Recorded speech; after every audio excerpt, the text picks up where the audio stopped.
eso es de salud. Es el estudio de poblaciones. Poblaciones humanas, tribus, no, comunidades.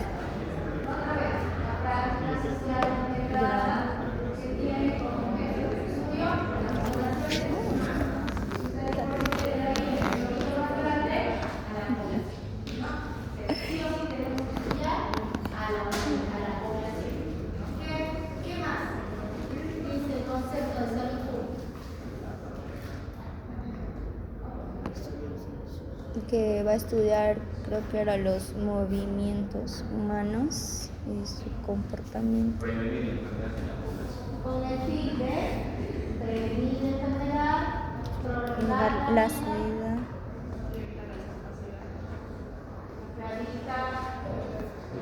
Ahora, ¿qué es la epidemiología?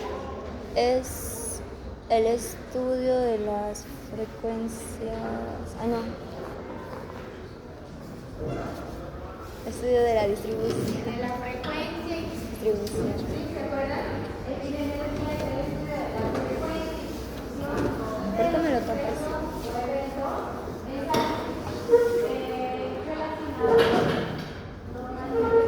Ayuda a ver a su ex. ¿Para qué estudiamos la distribución? ¿Por qué le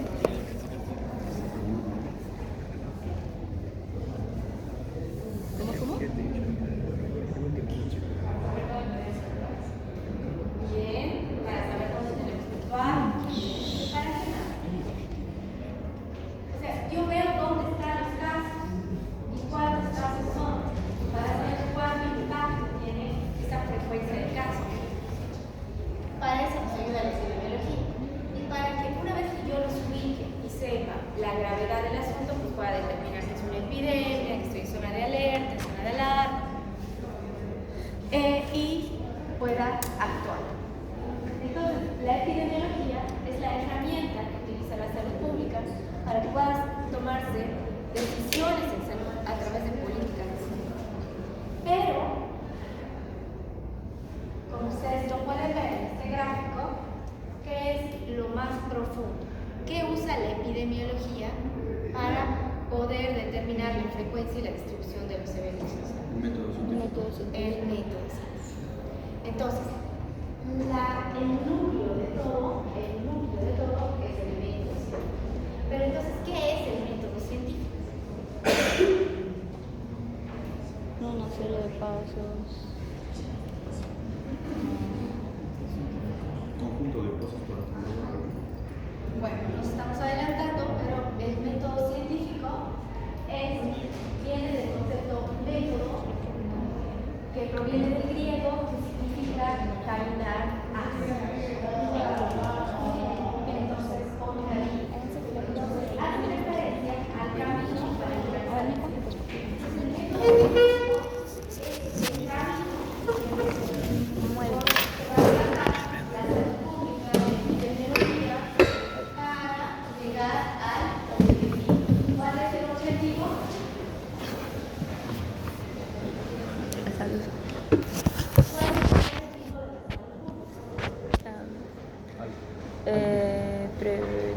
Prevenir la enfermedad. ¿Cuál es el objetivo de la salud pública? Prevenir la enfermedad Prevenir la enfermedad, ¿qué más? prolongar la vida. Y ya está. Rehabilitar. Entonces, ¿se dan cuenta? La salud pública utiliza la epidemiología como herramienta para tomar decisiones. Pero la epidemiología utiliza el método científico para que le va a dar los pasos para alcanzar el objetivo. Va a ser el camino científico para llegar a la meta. Entonces, antes de pasar, pero ¿cuál es el examen? ¿Estudió?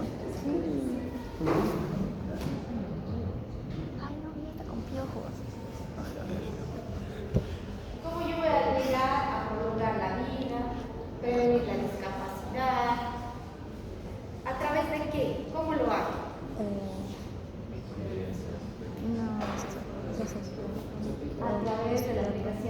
dos tipos de prevención. Entonces, aquí me falta una prevención. ¿Cuál es? Primordial. Primordial. Entonces, ¿qué es la prevención primordial?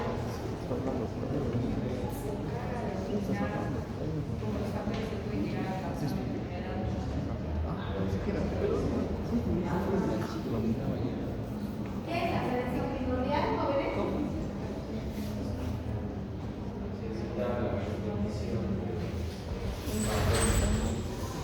¿Evitar qué?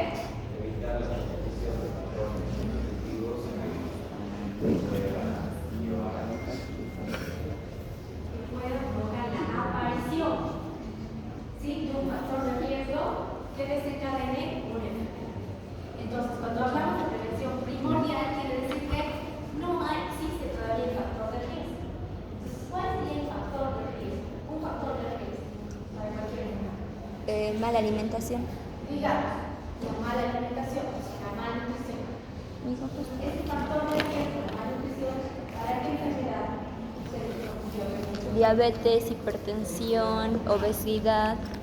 Ahora vamos con enfermedades transmisibles, no enfermedades transmisibles. ¿Cuál es un factor de riesgo que me conlleve hacia el camino de una enfermedad transmisible? ¿Cómo? Ya. Tal vez el hacinamiento. El hacinamiento, la infección, exacto. Por ejemplo, vivir en una casa de adobo. ¿A qué me conviene? El riesgo de encontrar chaves. O sea, no hay mucho que la casa de adobo todavía, pero que eso, yo vivo en una casa de adobo no preparada, se puede convertir a lo largo del tiempo en un factor de riesgo de que ahí sea un hilo de bichucas. Y al ser un hilo de bichucas, alguna de ellas puede ser portadora del disperso. Alguna de ellas, porque no todas son. Y alguna de ellas puede defecar en un herida. Y yo voy a buscar y voy a inocular. O vivir en hacinamiento. Bien, ahora, ¿qué es prevención primaria? Las parasitosis, ¿no?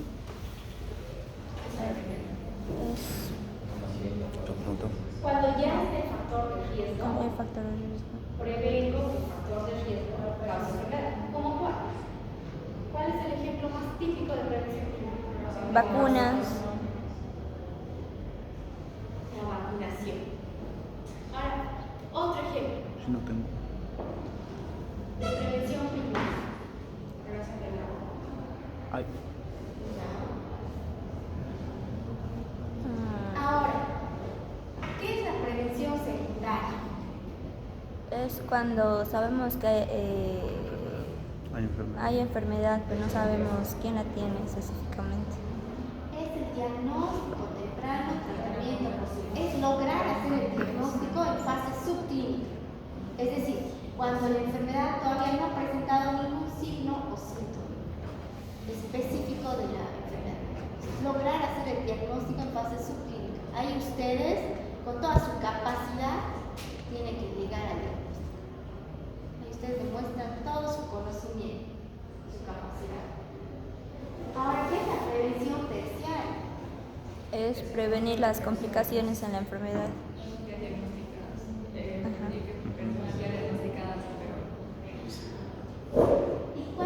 la prevención cuaternaria? Evita la iatrogenia.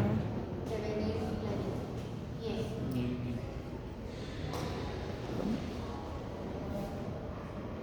Entonces, el método científico se basa en dos características: la reproducibilidad y la falsabilidad.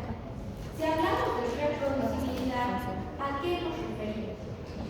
La reproducibilidad se refiere a la capacidad de repetir el mismo procedimiento, el mismo proceso en cualquier lugar y en cualquier persona que me quiere dar el mismo resultado. A ver, bien.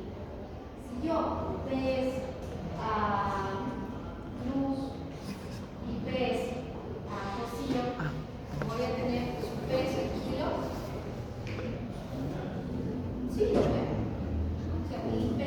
Y si peso y tallo y aplico la fórmula de índice de masa corporal, voy a sacar su índice de masa corporal. Sí. Tengo dos variables, sí. Entonces en todo puedo hacer lo mismo. Con el índice de masa corporal lo puedo categorizar en peso normal, sobrepeso, obesidad. ¿Puedo? Y si lo hago en todos ustedes, puedo hacerlo. Y si yo voy al patio, puedo hacerlo con todos los que están. Siempre y cuando utilice las mismas variables, lo puedo hacer en todos. No hay variación. ¿Sí? Eso significa reproducibilidad. Puedo hacer lo mismo en todos. Ahora, desde luego, el método científico refiere que si yo le sacara índice de masa corporal, sobrepeso, digamos, perdón, yo sé que no tienes. Entonces, no tienes. Entonces, peso normal, perdón. Entonces, viene uno de ustedes, vuelve a hacer índice de masa corporal y tiene que sacar peso normal. No habría razón para variar, ¿sí? Si lo estamos haciendo en el mismo momento. Ahora, ¿qué significa falsabilidad? Falsabilidad es que todo tiene o es susceptible a aceptación. Digamos que no tengo mi balanza calibrada, pero yo igual quiero hacer el procedimiento. Entonces voy a sacar un peso mal sacado, si no está calibrado. Entonces, si no sigo el método científico, si no sigo los pasos, puedo falsear los datos. El método científico tiene esas dos características.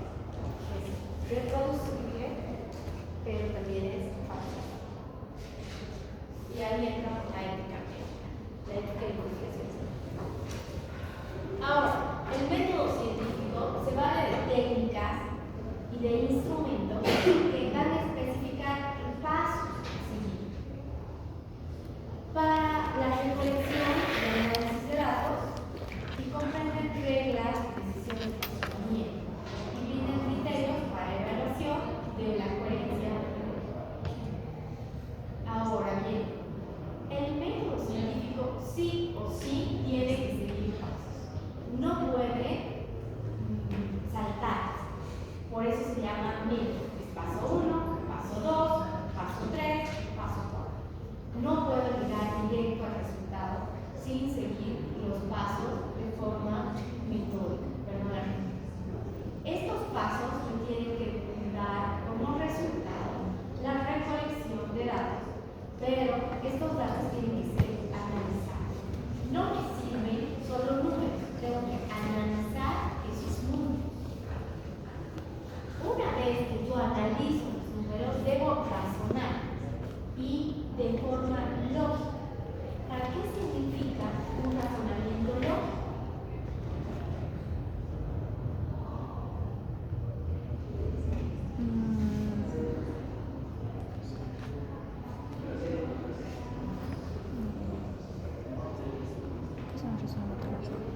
¿Qué significa razonamiento lógico? ¿Qué es razonamiento lógico? El pensar de una manera en la cual te lleva un resultado, pero el resultado es coherente. ¿Qué es razonamiento lógico? ¿Qué piensa que es? El pensar o el razonar de manera de que No es tan alejado de la verdad. no es más imaginario o ficticio, sino más asemejado a la realidad.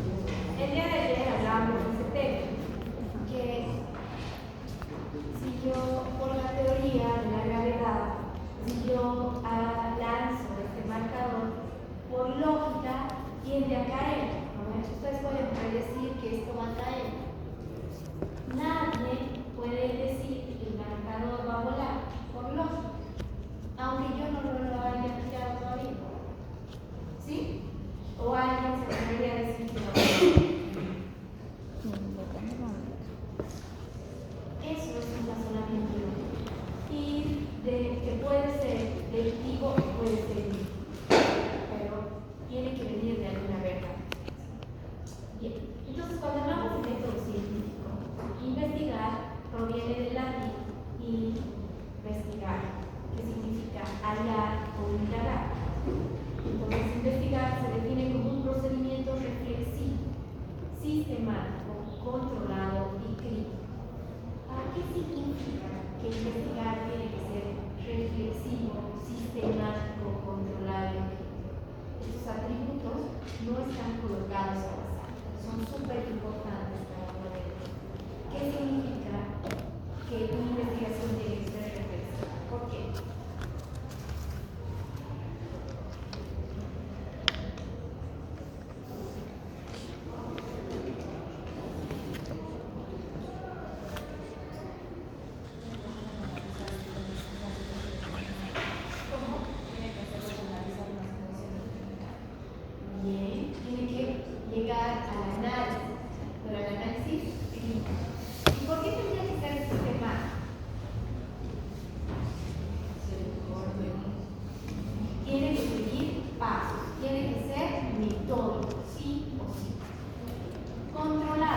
se planifica lo que voy a hacer. Y no puedo salirme del esquema.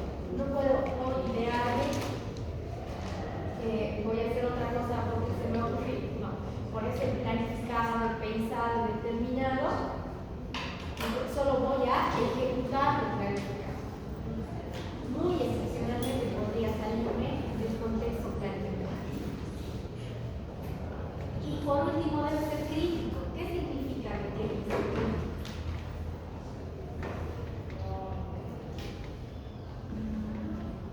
Tiene que evaluar tanto los aspectos buenos como malos del proyecto. Y sobre todo tiene que ser autónomo.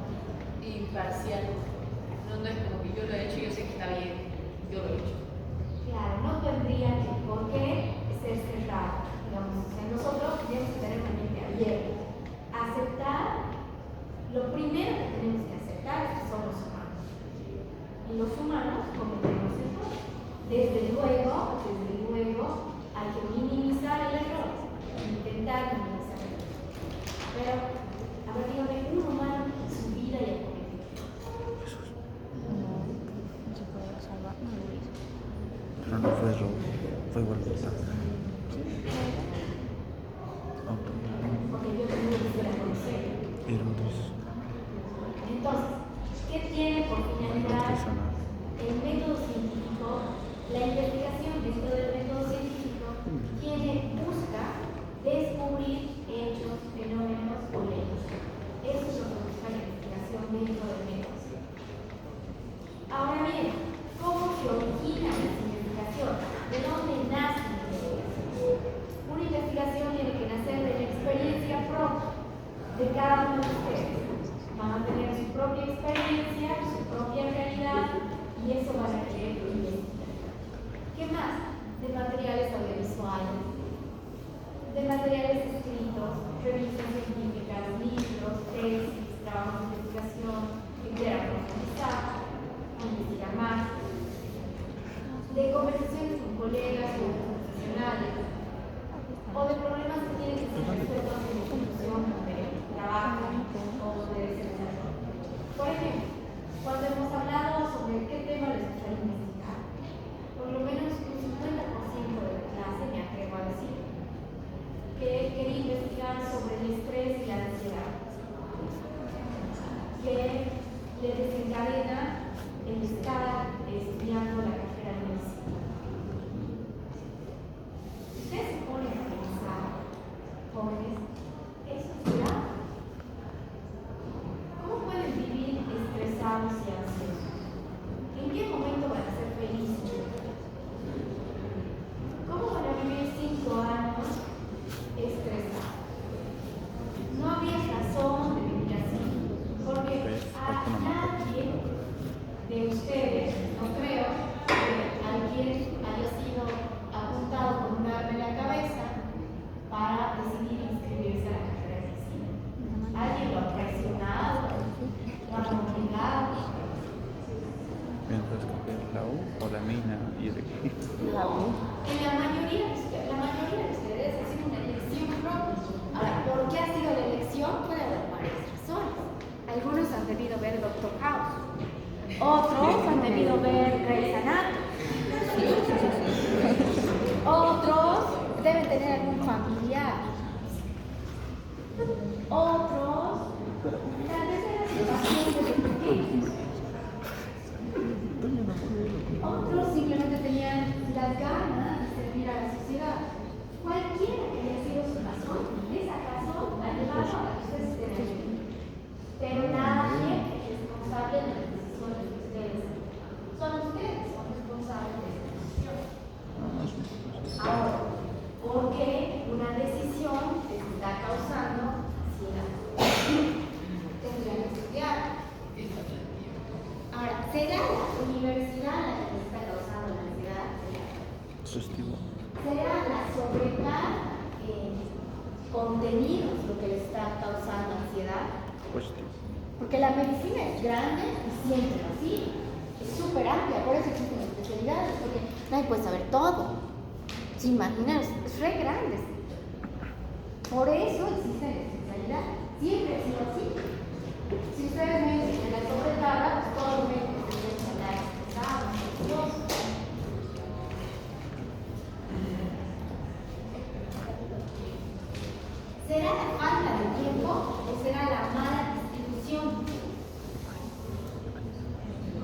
Porque el día tiene 24 horas. Si 8 horas ustedes duermen, 8 horas pasan clases, la pregunta es las otras 8 horas.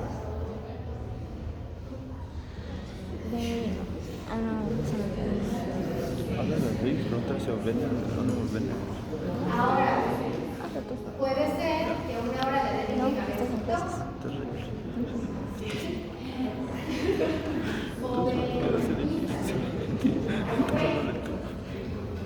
entonces, ahí, un punto, el método científico tendría que ayudarnos a identificar dónde está la fuga de tiempo que nos está generando pérdidas de tiempo valioso, de tiempo que es vital. Porque un examen no debería atormentarlos. Ahora, desde luego que se atormentan si en su cabeza está la idea de que estudiar una noche antes todo el contenido es suficiente para dar el examen el día siguiente. Porque eso no es correcto. ¿Quién puede aprender todo anatomía en una noche? Imposible. Es mucho contenido. Es mucho contenido. Tienen que ir estudiando de a poquito. Pues en vez de ver una hora TikTok, miran 45 minutos y 15 minutos de estudio. Una hora de TikTok, 5 de estudio. Todos los días, de forma Con eso metódica, se aprueba. esa sería una alternativa de solución. Pero en realidad, si ese fuese el problema, entiendo. Pero en realidad tenemos que identificar. Y para identificar, primero tenemos que hablar de la idea de investigación. ¿Sí? Si la idea de investigación sería el estrés universitario o la ansiedad universitaria, esta es una idea muy vaga, si ustedes se dan cuenta. Ansiedad universitaria, está muy lanzada al azar. Y así inician todas las ideas de investigación. Son ideas vagas que se tienen que transformar en planteamientos precisos y de a poco ir madurando. Entonces, esperemos ir madurando sobre la idea del estrés o la ansiedad universitaria.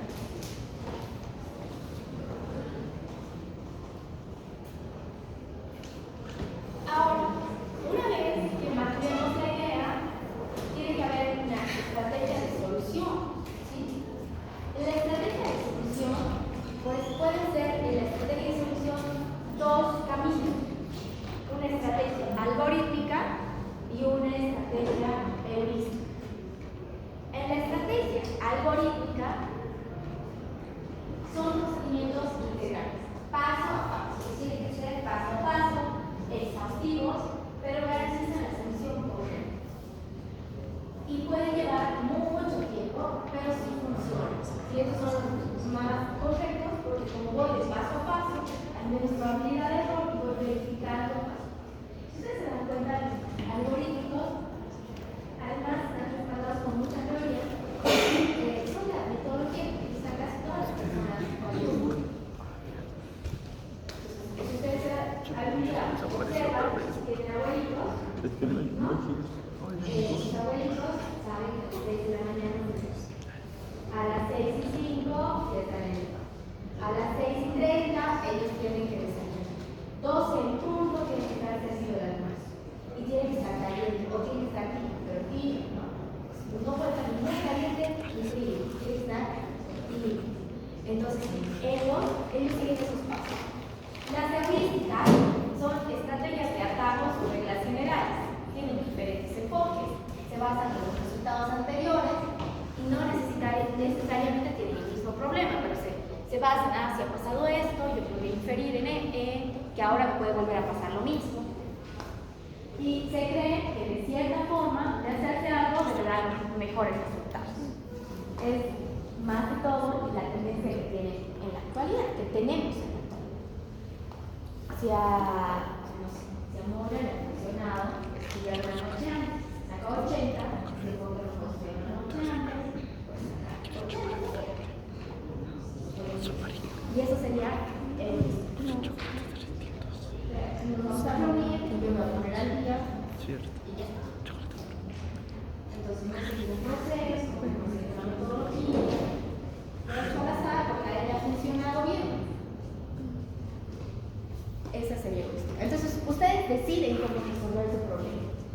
Si de una forma algorítmica, paso a paso, metódica, o de una forma utilizando atajos, no siguiendo reglas,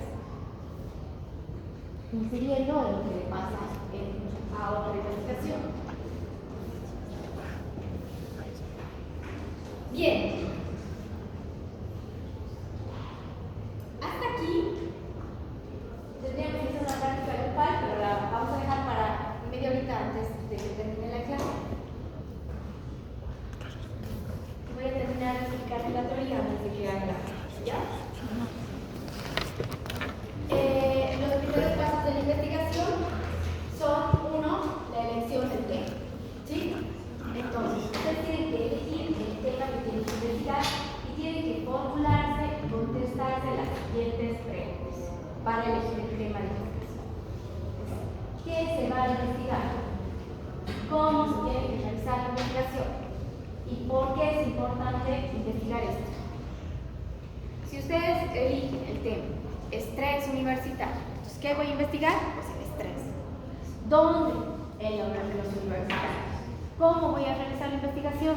Yo creo que haré una encuesta, haré una medición de cuál es el nivel de estrés, por qué, para qué, quién, dónde, cuándo, cómo, dónde. ¿Sí? Ahí, en mi idea.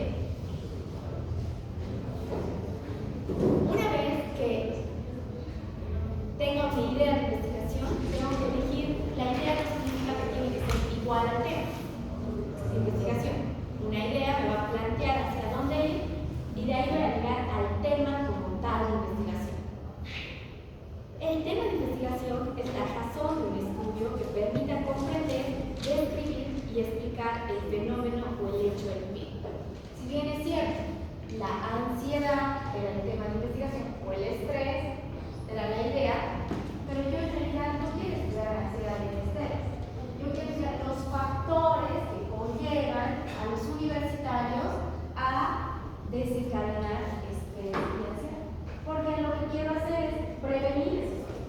¿Y cómo puedo prevenir el estrés y la ansiedad? Identificando los factores de riesgo que me están conllevando a causar a un universitario, a desafiar a un universitario. Entonces, los primeros pasos son la elección del tema.